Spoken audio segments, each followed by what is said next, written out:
Excellente soirée à toutes et à tous, bonsoir et merci d'être fidèles au programme de Canal Algérie. Vous savez, comme chaque vendredi soir, nous sommes ravis de vous retrouver avec l'ensemble de l'équipe de l'émission 21 Boulevard des Martyrs. Cette semaine, notre émission sera consacrée à notre histoire car ce vendredi soir, il coïncide avec la date du 19 mai. Le 19 mai, bien sûr, nous renvoie vers l'année 1956 où des centaines de lycéennes et de lycéens, des universitaires algériens ont décidé de répondre bien sûr au message et à l'appel de la grève qui a été lancé par le FLN et l'UGMA pour tout simplement dire aux colonisateurs français que la révolution algérienne est bel et bien une révolution populaire, une révolution qui rassemble tout le peuple algérien, une révolution de toutes et tous pour dire non à cette théorie du colonialisme. Bien sûr, le message a été fort, le message a été retentissant. C'est un autre coup de grâce qui a été porté par l'Algérie à ce système sauvage de la colonisation. Pour votre soirée de ce vendredi soir, nous avons décidé de vous rediffuser un documentaire qui a marqué plein de téléspectateurs. Et oui, ce documentaire a été produit par Canal Algérie, réalisé par notre collègue Zoher Bendimred, qui va nous raconter une histoire émouvante et tragique, mais aussi héroïque à la fois, parce qu'il s'agit de la trajectoire, du parcours, de l'histoire de Meliha Hamidou, une lycéenne, une jeune fille qui nous donne une leçon de patriotisme et de courage incroyable. Elle est martyre de l'Algérie pour les valeurs de l'indépendance, de la liberté, de l'égalité et de la fraternité aussi. Meliha Hamidou symbolise la noblesse de la question de la révolution algérienne et les valeurs de notre révolution, bien sûr, qui a été tirée de la proclamation du 1er novembre 1954. Sans plus tarder, mesdames et messieurs, je vais tout simplement demander à notre staff, à Nabil Telibache et à Hassiba Hasnaoui, de nous donner un extrait de ce documentaire, encore une fois, captivant, émouvant. On va dire que c'est la fierté aussi de la production de Canal Algérie. On regarde.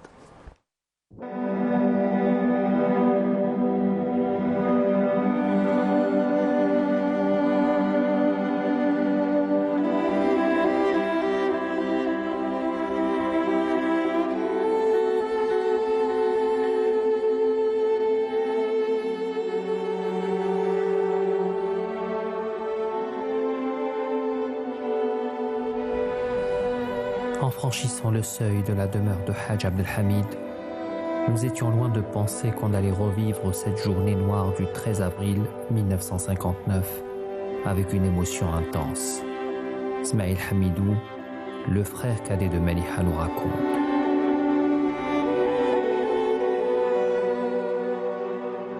الشهيدة مليحة هي كبيرة في العائلة كما يقولوا ليني. أنا نعقل عليها، كانت في عمري 9 سنين كي كانت تخدم في النظام في 59. توفات هي في 59، كانت عندي 9 سنين، بصح ما كانش على بالي بلي راه تخدم في النظام. كنت نشوف المجاهدين يجيو يدخلوا بصح ما على باليش. Bab el-Hadid, situé à quelques mètres du sinistre quartier général des services spéciaux, c'est là qu'est née en 1942 Meliha Hamidou. Comme toutes les petites filles de son âge, elle intègre l'école primaire de Blas el-Khadem. اسمها الحقيقي هو جنات، وجنات هو الاسم تاع حنا، وزاد لها اسم آخر مالحة، كانت عزيزة عليه، كان يحبها بزاف، وكي كان ماشي يحج حبت تمشي معاه، ووصلها مشى حتى للجزائر، عباها مع الجزائر وعاود ردها وعاود ولا اختار هو كي مشى للحج مشى كاين ديليغاسيون، مشى أدى فريضة الحج وتوفى في الحج. كيف احنا خلانا صغار ما نعقلوش عليه. Après la disparition de leur père. Vous père. allez devoir rester avec nous pour voir, découvrir, ou pour certains qui l'ont déjà vu, le revoir et le revivre, ce documentaire captivant encore une fois. Et quand on parle justement de Meliha Hamidou, c'est la martyre qui est tombée sous les balles sauvages du colonialisme et de l'armée française le 13 avril 1959. 59.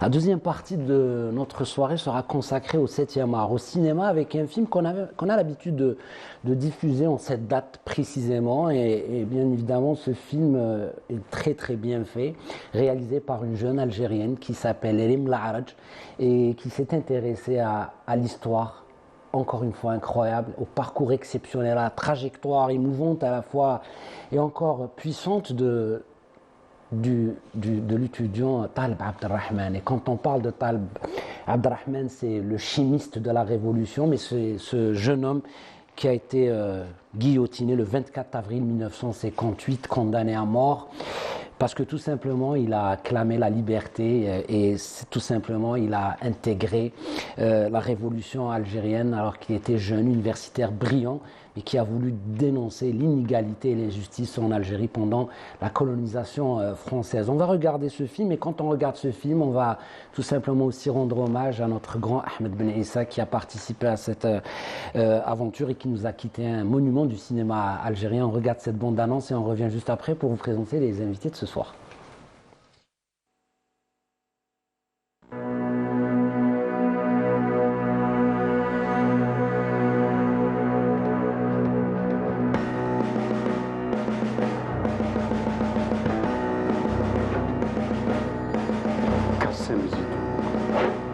Étudiant, dangereux terroriste. Monsieur, mon fils était étudiant en Égypte. C'est certainement une erreur.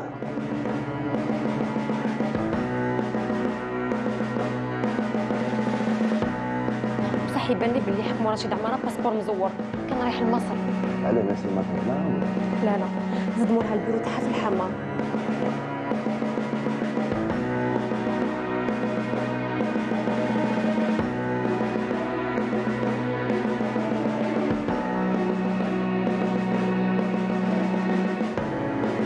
لازم تعرفوا باللي كان عندي لقاء مع قيادات الجبهة. الحق الوقت وين لازم علينا نأسسوا اتحاد وطني يجمع فيه كل طلبة الجزائريين. L'Algérie est aux Algériens.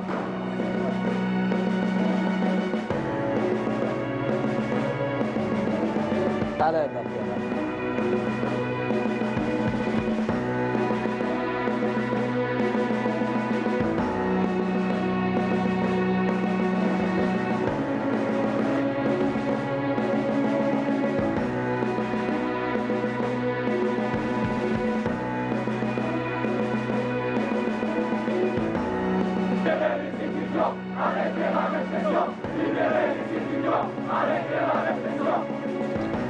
Vive l'Algérie indépendante! Vive l'Algérie! Vive l'indépendance! Tahia al-Jazair! Vive l'indépendance! Tahia al-Jazair!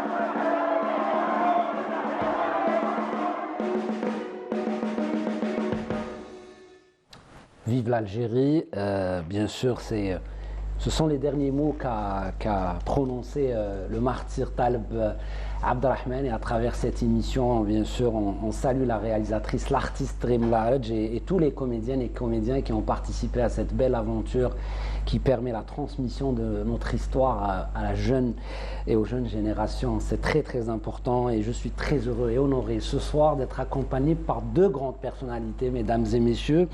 La première personnalité que je vais accueillir tout de suite et vous présenter, vous avez l'habitude de la voir sur les plateaux de Canal Algérie. Il est très prolifique, actif aussi. C'est quelqu'un qui a écrit sur l'histoire. C'est notre ami chercheur en histoire, Mohamed Rebah. Bonsoir d'avoir accepté notre invitation. Bonsoir, Je merci. sais que ça n'a pas été évident de vous déplacer à partir de votre quartier pour venir au 21 boulevard des Martyrs. Vous me dites que malgré la fatigue, je réponds toujours présent à l'appel de la transmission de l'histoire. Oui, surtout particulièrement aujourd'hui, pour évoquer le souvenir de Taleb Abdelrahman, puisque vous m'avez demandé de parler de lui, afin que nul l'oublie, et afin que son souvenir reste vivant. Et puis, j'aime bien parce que vous consacrez beaucoup de temps à écrire. Et ce livre-là qui raconte l'histoire courageuse du grand Taleb Abderrahmane est entre mes mains. C'est important parce que les écrits restent et les écrits se transfèrent et se transmettent, hein, monsieur. Et vous le faites avec beaucoup d'émotion. C'est votre touche particulière parce que vous y mettez vos sentiments. Et ce livre a été dédié à votre fille et à votre chère épouse parce qu'elles vous ont aidé à faire ce travail très spécifique et puis très étayé avec beaucoup d'éléments qu'on ne connaissait pas et que grâce à votre livre on arrive à connaître. Et je suis très ravi aussi d'accueillir pour la première fois sur le plateau de Canal Algérie, de 21 boulevard des Martyrs, M. Houssine Guermouch, ancien Moudjahed dans la région de Tlemcen. Et c'est grâce justement à la connexion avec Zoher Bendimeret qui a fait ce travail qu'on vient d'annoncer de Maliha Hamidou que nous allons tout de suite, ou après le débat, diffuser, que les jonctions ont été faites et qu'on a pu se rencontrer. Et vous êtes le témoin, bien sûr, comme M. Rebah, de cette grande période de la révolution algérienne. Et avec vous, on va parler du contexte général et du climat qui a régné. Et comment, justement, des jeunes comme vous, hein, parce que vous n'aviez que 17 ans à l'époque, et vous étiez très très jeune. Mais peut-être la première question que je vais vous lancer à vous deux, je vais commencer peut-être avec M. Rebah, et puis je reviendrai vers vous, M. Houssine Guermouch. Comment vient cette conscientisation précoce? Comment à 17 ans, c'est l'âge de jouer, c'est l'âge de s'intéresser peut-être aux petites histoires de grand-mère, c'est le monde de l'insouciance. Comment on arrive à 17 ans, messieurs, à s'intégrer dans une révolution, l'une des plus grandes révolutions qu'a connue le monde, et qui est une révolution de décolonisation? Et donc le colonisateur n'économisait pas les plus sauvages des méthodes, la torture, les arrestations sommaires, les condamnations injustes et injustifiables. Monsieur Rebah. Monsieur, pardon, nous sommes en 1956. Nous entamons la deuxième année de l'insurrection 1954-1956. Et le contexte, il faut le rappeler, c'était la lutte intense menée par l'ALN, par l'Armée de Libération Nationale. Nous étions loin des premiers coups de fusil de chasse de 1954. L'ALN a augmenté ses effectifs et son efficacité et a mené la lutte, la lutte s'est étendue sur tout le territoire national, l'Algérois, la Kabylie, l'Oranais, le Constantinois, les Aurès. Donc, c'est dans ce climat de guerre qu'il y a eu accélération de la maturation du sentiment patriotique chez les jeunes. Il y a un autre facteur aussi, c'est qu'à l'université d'Alger, il y avait un climat de guerre instauré par les étudiants européens, qui étaient presque tous, à l'exception d'un exemple de Maurice Audin qui préparait sa thèse, et de Gabriel Timsit, des frères Timsit, peu nombreux, qui étaient tous pour le maintien de l'Algérie dans la France. Là, il faut bien préciser que ce sont les étudiants européens qui faisaient tout pour justement casser l'esprit algérien nationaliste et casser la révolution et casser cet esprit de la révolution qui commençait à gagner toutes les personnes et tous les esprits. Exactement. Et la répression aussi a été un facteur d'accélération de la maturation du sentiment patriotique.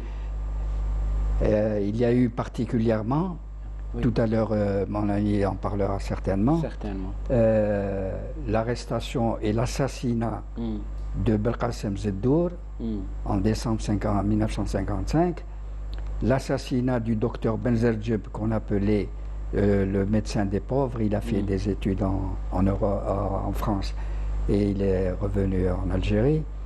Et il y a eu déjà une première mobilisation des étudiants le 20 janvier 1956 pour protester contre ces faits.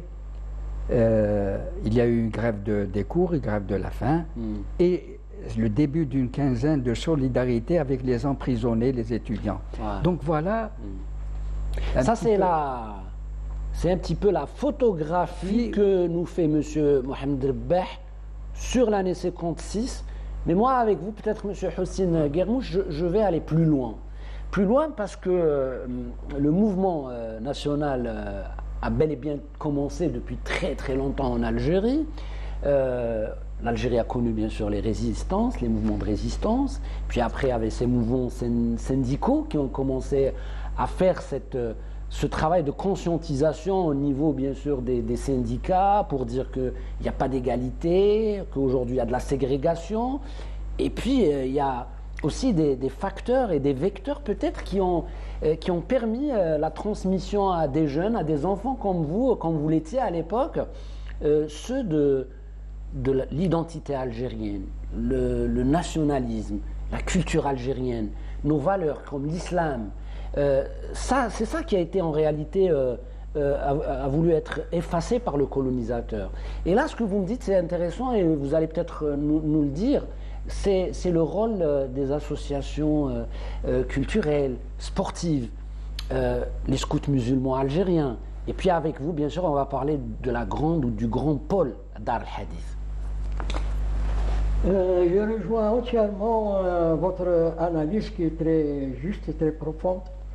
Moi, je m'excuse du mot moi, j'ai une haine viscérale avec laquelle j'ai grandi à partir de l'école primaire.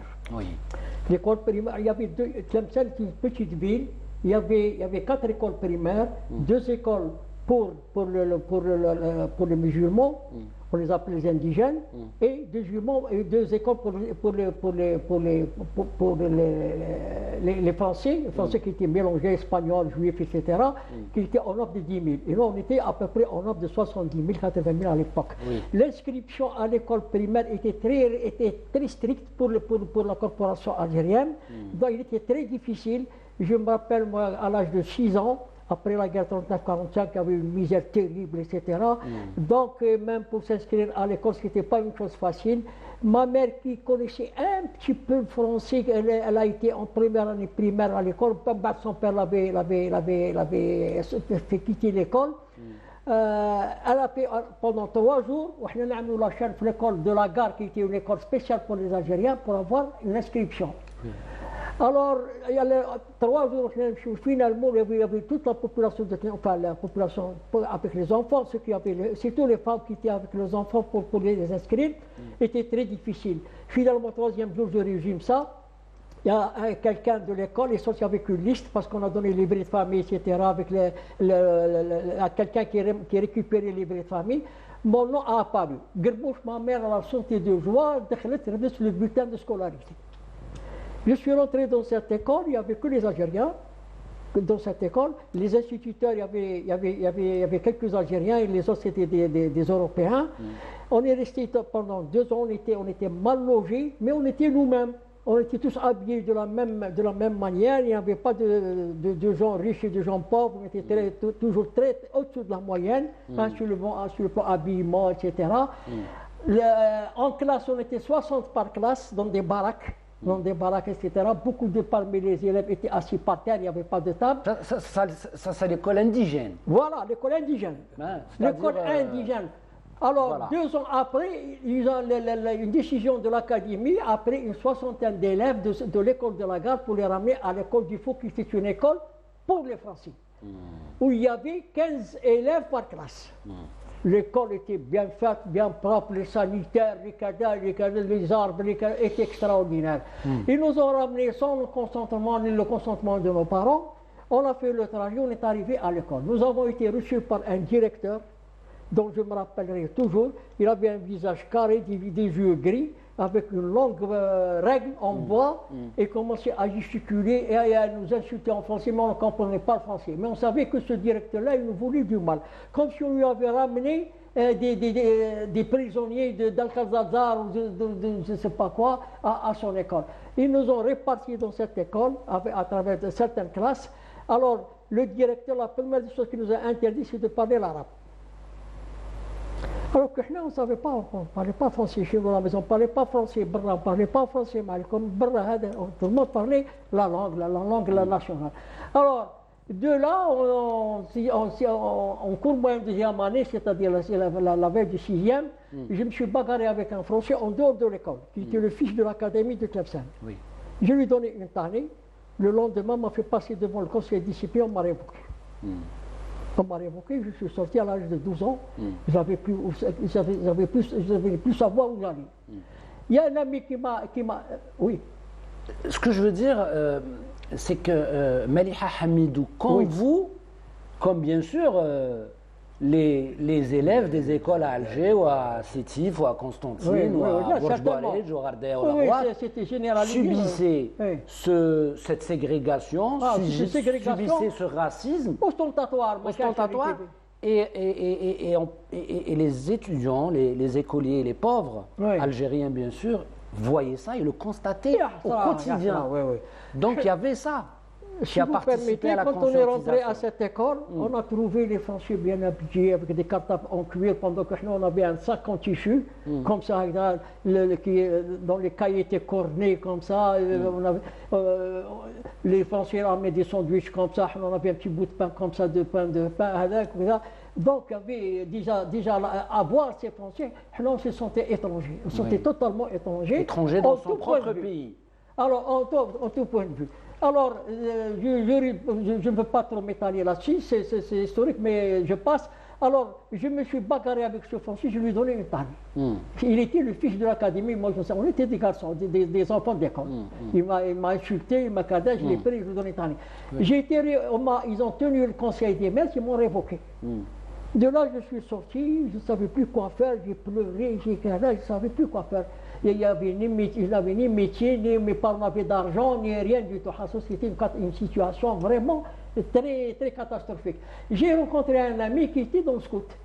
Il m'a encouragé à rentrer avec lui au SMA. Je suis rentré. Quand je suis rentré, j'ai trouvé c'était une cave avec des groupes comme ça. Il y avait un drapeau algérien comme ça, sur la table du chef du groupe. J'ai dit à mon copain, je lui ai dit, qu'est-ce que c'est que ce drapeau? Je voudrais vous dire ça c'est très important. Quand c'est le drapeau tchana, je ne sais pas si le drapeau tchana, bleu, blanc, rouge. Je ne connais pas ça. Quand il y a l'Algérie, je suis l'Algérie. خلي الألجيري انت وانا قلت لك انا تلمسان ما عرفتش انا ديال الألجيري فين جات هذه الألجيري قال لي لا هذه بلادنا هذيك دايره كومونسي ا me donner une explication sur l'origine sur mon origine. Alors من بعد j'ai vu les étudiants chanter الأناشيد يجيبوا الأناشيد من جبالنا موطني إلى آخره.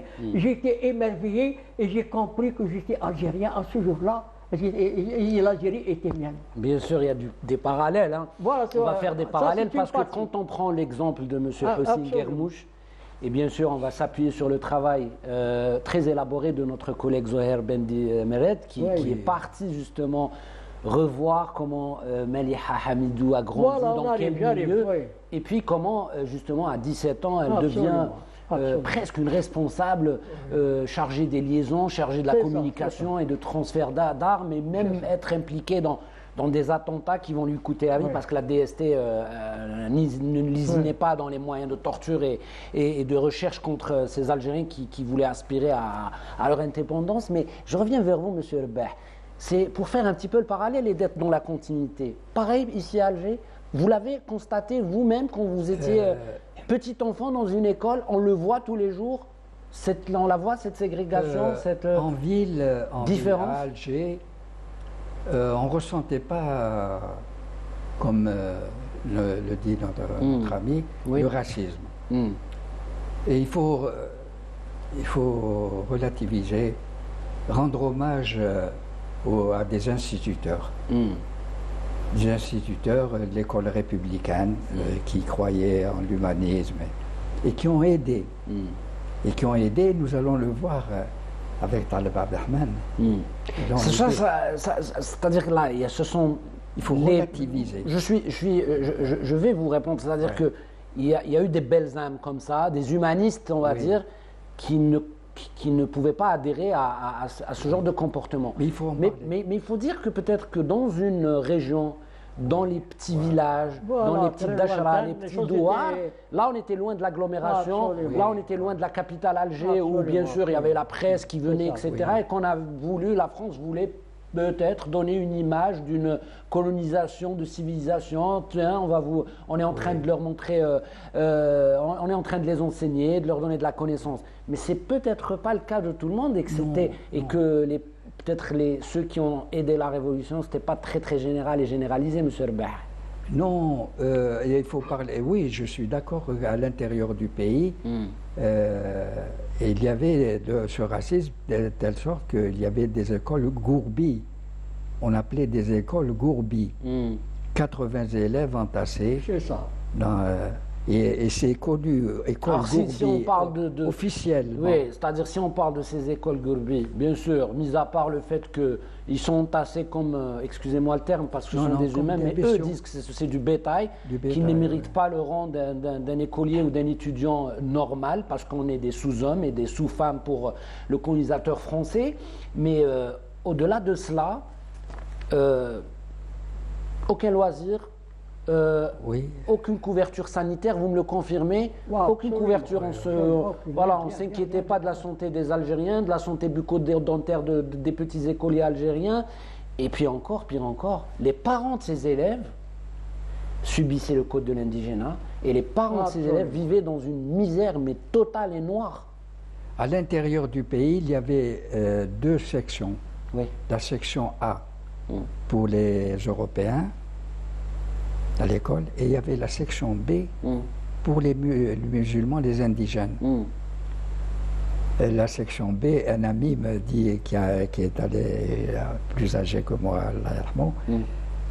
et il me disait c'est la section Biko, parce qu'on appelait les Arabes des Biko, il y avait des Biko, ratons. Les ratons, les bicos, il y a un travail qui a été fait par un historien français, Alain Rusciot, sur les termes racistes. Biko. Donc il y avait énormément de racisme. On nous appelait. Moi j'ai répondu à la question en ville. On ne sentait pas comme. Parce que ça se diluait en fait. Oui, comme à l'intérieur. Oui, c'est très juste. On ne sentait pas. Mais il y avait le racisme. Le racisme, certains instituteurs le montraient, l'affichaient, mais j'ai voulu parler aussi, rendre hommage. C'est votre expérience personnelle. Aux instituteurs qui ont quand même aidé, qui sentaient l'injustice, et par humanisme. Et ils n'étaient pas pour l'Algérie indépendante, mais ils étaient pour défendre une certaine idée de la France. Ah, d'accord. Ils défendaient, ils pensaient... Cette France qui généreuse, fraternité, liberté, égalité. De la France. Voilà. Un minimum d'esprit humanitaire. Vous ne voulez pas que ça soit trop de... Alors je fais ça pour un peu comprendre la démarche d'une lycéenne comme Maliha. Et on a beaucoup, parce que ce qui est bien dans le travail de Canal Algérie de Zoher, c'est qu'il nous fait voir un parcours peut-être méconnu par la jeune génération. Ce sont des parcours, il y en a des inconnus, ça me fait penser à Fatima Bédar, celle qui a été jetée dans la Seine et qu'on a retrouvée morte avec son cartable recroquevillé sur elle-même. Alors, tout à l'heure, on était en train de parler de chant patriotique, de l'éducation civique. Mais un pôle comme Dar el-Hadith, parce qu'à Alger, bien sûr, il y a les sections sportives, bien sûr, avec des clubs comme Mouloudia, où les tenues étaient à l'effigie du drapeau algérien et tout. Mais ces éléments-là d'éveil, comment vous les avez perçus justement? Parce que quand vous en parlez, comme si que quelqu'un avait les yeux bandés et qu'on vient lui retirer le bandeau de ses yeux pour qu'il y voit plus clair. Nous avons un pays, c'est l'Algérie, c'est nos racines, c'est nos traditions, et la France, c'est pas notre mère patrie, c'est un colonisateur qui vient s'incruster, qui veut nous chasser. Dar al-Hadith, elle a ouvert une médersa à Tlemcen en 1936 par Cheikh Ibrahim. Par Cheikh Bachir Ibrahimi et l'Akhiré. En 1936. Donc là, on entendait, il y avait deux conflits. Il y avait sur la religion, كاين صحاب دار الحديث وكاين درقاوه كانوا يعيطوا لهم درقاوه صحاب الزوي وصحاب كذا. Et les deux ne s'entendaient pas. Ils ne s'entendaient pas, mais dans le hadith, elle avait ouvert une école parce que c'était une bêtise qui avait prédisé qu'il faut absolument apprendre au peuple algérien de lire et d'écrire. Mais les nationalistes algériens, le PPA ou ils ne voyaient pas ça, ils ne voyaient pas l'insurrection du peuple algérien pour arriver à déclarer une révolution armée. Pour créer une insurrection. Il faut pour arriver à cette idée, il faut rester 100 ans, 150 ans, 200 ans pour apprendre aux gens de lire et d'écrire, de savoir analyser, etc. Donc il y avait ce conflit entre les deux. Mais ils ont participé. En 1956, la France a fermé les médias à travers l'Algérie. D'un coup, elle a tiré comme ça une chaîne et elle a fermé. Donc leur travail a été interrompu. Et c'est là où on voit la préméditation de la France coloniale dans ce travail de déracinement. C'est-à-dire on veut isoler les Algériens, ne pas leur permettre le savoir. Parce qu'à Dar al-Hadith, parce que tout le monde ne le sait pas, on n'y fait pas, on n'enseigne pas que le Coran et la religion. On enseignait la géographie, les mathématiques, la culture. Et même on parlait de musique et de Enechid, parce que quand on parle de Enechid, on est sur le solfège. Et là, c'est l'ouverture de l'esprit. C'est ça ce qui était essentiel pour la conscientisation, pour l'éveil des personnes. Absolument, c'était un complément au nationalisme, il fallait ça. Ouais. Il fallait l'existence de cette médersa qui a permis aux gens, parce que même صحاب الجوامع ما كانوا يعرفوا والو، كانوا يقراو في الجامع يحفظوا القرآن ما يعرفوا والو، يعرف يكتب لا يفكر لا ياناليزي لا والو. هما ils ont apporté un plus dans le savoir, dans la religion et dans certaines matières, parce qu'il n'y avait pas beaucoup de matières pour la médersa. Comme le sportif, il n'y en avait pas de ça. Il y avait très peu. Mais ils ont fait un travail, ils ont fait quand même, ils ont été très encouragés. Cheikh Mbadish, il a vécu pendant Cheikh Ibrahimi, il a vécu pendant 7 ans à Tlemcen et il a fait beaucoup de travail. C'est un génie, il a fait beaucoup de travail là-bas. Bon, ceci dit, le déclenchement de la révolution. D'abord, il faut rappeler le 8 mai 1945. Il faut rappeler un peu le 8 mai 1945. C'est une date extrêmement importante pour l'existence de l'Algérie actuelle. Après la guerre 39-45, De Gaulle, avant la fin de la guerre 39-45, De Gaulle, à partir de Londres, il a appelé les Algériens. Il a appelé les Algériens, les Algériens participaient rentrer dans l'armée française et ils diront contre la guerre contre les nazis. Et vous aurez votre liberté.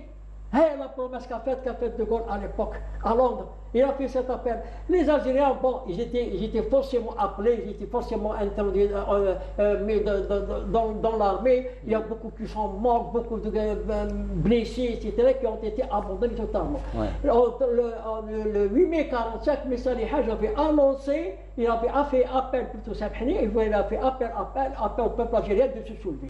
Se soulever quand c'est le moment jamais de proclamer l'indépendance de l'Algérie. C'était la promesse fallacieuse et fausse de Gaulle. Les Occidentaux, les Américains fêtaient la fête sur le nazisme, la victoire sur le nazisme, et les Algériens sont sortis en masse. Il y avait le premier drapeau algérien qui a été confectionné par Madame Messali Haj, et qui a été donné à un jeune homme de 17 ans. Avec le jeune homme pour la manifestation, l'armée ou la police, c'est M. Saad Bouzid, le martyr Saad Bouzid, on parle de Saad. Saad Bouzid, il a été enveloppé sur le premier martyr algérien qui a été enveloppé dans le drapeau algérien qui venait d'être édité. Oui.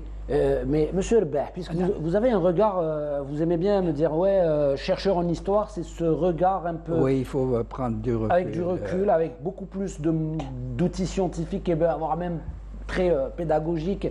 Et Mais ce que dit M. Houssine, et c'est vrai qu'on a parlé de cette date, mais complètement charnière, celle du 8 mai 45.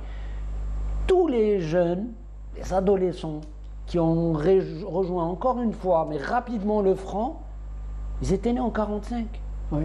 Oui. Et ils étaient enfants. Oui. Quel est selon vous l'impact direct ou indirect sur des enfants qui ont vu leurs parents massacrés, qui ont entendu le massacre de 45 000 Algériens, voire plus, parce qu'il y a des chiffres qui disent que c'est beaucoup plus et que ce sont les chiffres masqués par le colonisateur parce qu'ils ne voulaient pas tout simplement reconnaître ce génocide fait contre tout un peuple. Est-ce que cette date, justement, a un impact direct ou indirect sur l'accomplissement, le développement d'un enfant algérien à l'époque? Oui, oui, il faut rappeler le 8 mai 45, qu'est-ce qu'il y a eu en deux mots? C'est qu'il y a eu des participations au défilé à l'occasion de la célébration de la victoire sur le nazisme. Oui. Donc, c'est-à-dire sur... ils ont exprimé ce jour-là leur volonté de vivre libre et indépendant, pacifiquement. Pacifiquement. Et en retour, la France les a massacrés. Bon, on n'entre pas dans le détail. Ce qui fait que... On peut rentrer dans le détail, parce qu'en fin de compte, le monde, quand il dit, ou surtout la France, qui dit, ouais, on va chasser le nazisme, la théorie de ces gens qui mettent des camps de concentration à décimer d'autres populations au nom de je sais quoi. Et c'est vraiment très grave ce qui s'est passé. Le nazisme était le mal du monde aussi. Mais on ne va pas chasser le nazisme pour le reproduire en Algérie avec bien sûr... Oui, aussi, mais on ne va pas le reproduire en Algérie avec, vous l'avez connu, vous, l'emprisonnement et on vous a mis dans un camp de concentration avec les résidus de ceux qui ont été des tortionnaires nazis qui sont venus en Algérie ici pour continuer leur triste et malheureuse besogne, M. Herbeh. Alors, tout le monde s'accorde à dire que le 1er novembre 1954, a été préparé le 8 mai 1945. Pourquoi? Parce que les manifestations du 8 mai 1945 ont été organisées par manifestations pacifiques par le PPA. C'est important parce qu'il y a eu l'échec de l'insurrection, il y a eu des massacres, on parle de massacres. Donc ils ont tiré les leçons. Et il fallait préparer convenablement l'insurrection, et ça je reprends les termes de Hossein Aït Ahmed qui a fait un rapport et qui a étudié, qui a présenté un rapport au comité central en 1948 sur les événements du 8 mai 1945. Et alors, au plan de l'organisation, au mois de février 1947, lors du congrès du MTLD, premier congrès, il y a eu mise en place, création de l'organisation spéciale. Excusez-moi, monsieur Herbeh, ça c'est à l'échelle globale. On va dire que c'est un certain niveau de responsabilité. Mais si vous me suivez très bien, moi j'ai envie de comprendre le processus d'engagement des lycéens, des lycéennes simples qui vivent dans un village ou dans une ville ou dans un quartier, qui dans sa tête va se dire, moi je vais m'inscrire dans cette démarche révolutionnaire, ce combat de liberté pour mon pays. Est-ce que justement le 8 mai a été comme une sorte de le souffle de cette déflagration qui a finalement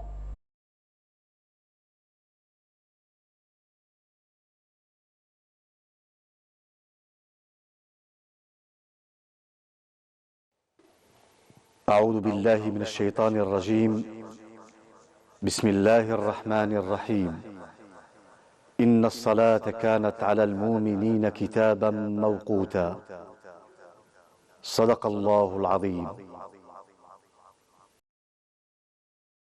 الله أكبر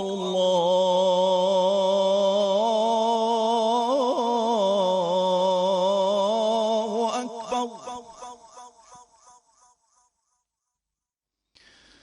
أشهد أن لا إله إلا الله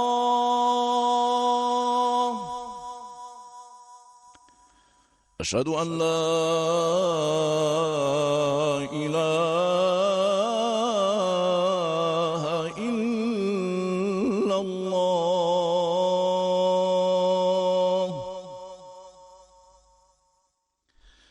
أشهد أن محمدًا رسول الله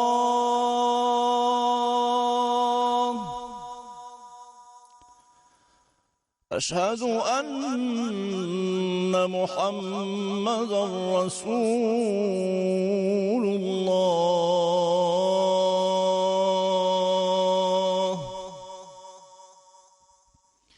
حي على الصلاة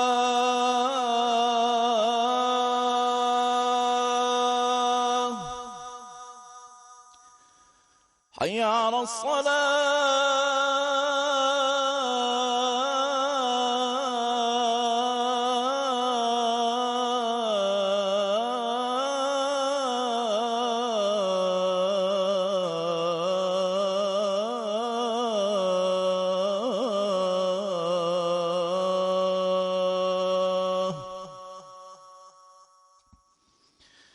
حي على الفلاح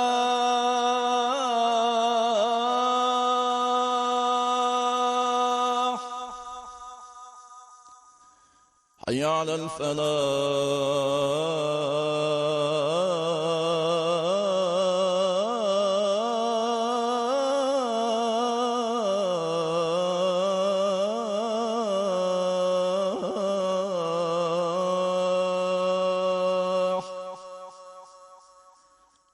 الله أكبر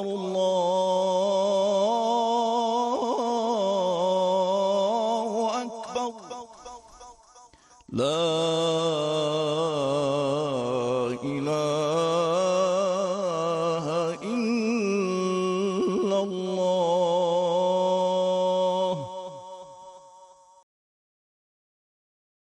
اللهم رب هذه الدعوة التامة والصلاة القائمة آت محمدا الوسيلة والفضيلة وابعثه مقاما محمودا الذي وعدته. Qui n'a épargné personne, même les petits-enfants.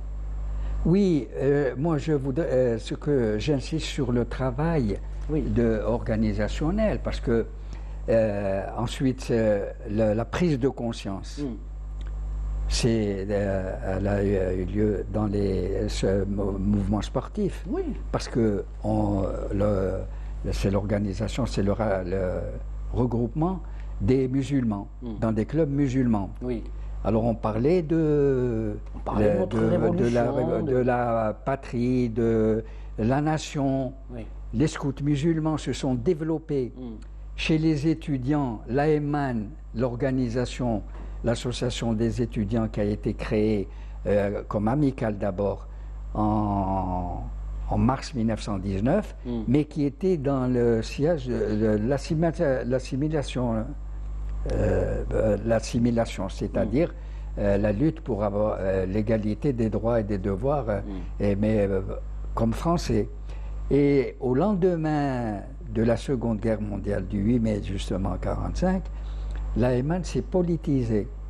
Elle s'est même adhérée à l'Union internationale des étudiants. Donc, le mouvement associatif a œuvré pour développer l'esprit, le sentiment patriotique. Et ce n'est pas spontané. C'est allé jusqu'au 1er novembre 1954, c'est allé jusqu'au 19 mai. Ouais. Et c'est bien ce que vous nous dites. Parfois les choses se font spontanément, mais parfois, et comme c'est le cas de la révolution algérienne, c'était dessiné, c'était réfléchi, et c'est l'aboutissement de tout un processus. Mais il y a eu un courant souterrain de conscience nationale et de combat pour la liberté et contre le colonisateur. Monsieur Houssine, peut-être qu'on va vite accélérer la cadence parce qu'on va devoir lancer le documentaire en première partie. On reviendra juste après pour parler de Talb Abdelrahman, le chimiste de la Révolution. Quand on regarde le documentaire de Zoher Ben Dimred, on y voit j'allais dire des strates d'évolution. Maliha Hamidou, c'est d'abord une famille. C'est sa famille directe, c'est son père. Le père de Maliha a été décidé à la Mecque. Oui. Il a été décidé à la Mecque. Ah voilà, c'est vrai, il est parti à la Mecque, pardon. Mais ce qui est incroyable chez le père justement de Maliha, c'est qu'il avait ses références algériennes. Absolument. Il lisait Ben Triki, Ben Msaïb, et ça, il a transmis à sa fille. Nous allons terminer avec ça, la première partie. Je vous laisse cette partie-là pour que vous nous, un petit peu, vous donner une image sur cette famille. Je vous donne un petit aperçu là-dessus, sur les étudiants, justement, comme Malika Hamidou, qui est un exemple. Elle est au milieu de tout un ensemble d'étudiants qui ont subi beaucoup d'ostracisme de la part du colonialisme. Parce que sachez que, je parle de Tlemcen, que je connais très bien, le nombre d'élèves qui passaient en 6e était compté sur les bouts des doigts, c'est-à-dire à peu près le 10e déscolarisé. Après, pour arriver au brevet, ça se diminuait. Pour arriver au bac, ça se réduisait à 5 ou 10 réussis. Quant à l'université, il y en a un ou deux qui pouvaient sortir vraiment diplômés de ça. C'est la politique de l'entonnoir. Absolument, ils étaient ressentis par les jeunes étudiants, parce qu'à Tlemcen, c'est une ville quand même où les gens sont instruits, ils connaissent, ils lisent beaucoup, ils apprennent beaucoup, ils se solidarisent entre eux, ils sont religieux, ils sont corporatisés, c'est pas pour dire, c'est pas parce que que je dis ça, non, mais je dis ça en toute franchise, mais ce qui se passe dans cette... Donc ces étudiants, le racisme, il a été ancré dans leur veine, dans leur sang. On voyait les paysans complètement délabrés, c'était des gens qui vivaient la misère noire, qui ne pouvaient même, je parle de Tlemcen, qui ne pouvaient même pas... C'est le cas de toute l'Algérie. Voilà, c'était à peu près la même chose. Il y avait un administrateur européen du village qui donnait des sauf-conduits aux paysans pour entrer en ville. باش يدخل يبيع الدجاجه تاعو ولا يبيع بطاطا ولا يبيع شي حاجه ما يدخلش لا فيل لو سونتر فيل سون كيلي لوتوريزاسيون لو كان يدخل هذاك يقبضوه الى 1 كيلومتر اون بريزون الوغ دونك تو سا سيتي هادو الملكه حميدو elle appartient à une grande famille de révolutionnaires, elle appartient à une grande famille depuis l'étoile nord-africaine. العربي حميدو son oncle, l'Albi Hamidou qui est un grand proche de Messali Haj qui a tout fait, enfin le Hamidou d'une manière générale. Et nous avons beaucoup de gens qui ont été dans le parti d'abord, ça a commencé par l'étoile nord-africaine, ensuite le PPA, ensuite le MPLD, ensuite le MDC, c'est le même programme politique qui était, il n'y avait que les appellations qui changeaient, et toujours avec Messali Haj en tête. Donc les étudiants, ils étaient intelligents, il fallait absolument changer cet ordre colonial qui avait fait des différences de l'arabe, c'était le porteur, le portefeuille, etc.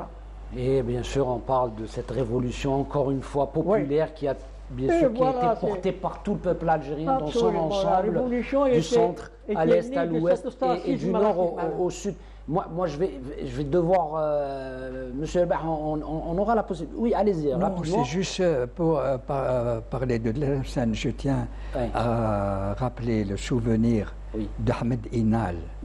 Ahmed Inal, professeur d'histoire au lycée de Slan, lycée de Tlemcen, qui a rejoint le maquis, qui est mort dans des conditions épouvantables. Je voulais rappeler la... C'est bien que vous le faites. Il est temps pour justement laisser les téléspectateurs découvrir cette histoire, et encore une fois émouvante, incroyable, de cette lycéenne qui va s'engager dans la révolution algérienne alors qu'elle n'avait que 17-14 ans quand elle a commencé. Elle va être assassinée. Si vous cherchez les jeunes, si vous êtes connecté bien sûr, vous allez sur Google, vous mettez le nom de Maliha Hamidou, et même dans Wikipédia ils disent qu'elle a été criblée de balles par la DST, l'armée française, alors que c'était une enfant. C'est voilà l'image qu'on veut tout simplement vous donner de ce colonialisme sauvage, on le dit encore une fois, très dur et très brutal envers les Algériens. Mais aussi, il faut souligner que le travail de Zoher est aussi enveloppé par une sorte de poésie, parce que Meliha était une belle fille. Meliha portait de la robe algérienne, portait la tradition algérienne en elle. On va voyager à travers, bien sûr, ce documentaire, 37-35 minutes. Et puis on revient pour parler de Taleb Abdelrahman, et puis on va regarder le film. Je n'ai pas terminé avec Malika Hamidou. Mais on va mais bien sûr, on a une deuxième partie, on va débriefer autour de ce documentaire. À tout à l'heure, mesdames et messieurs.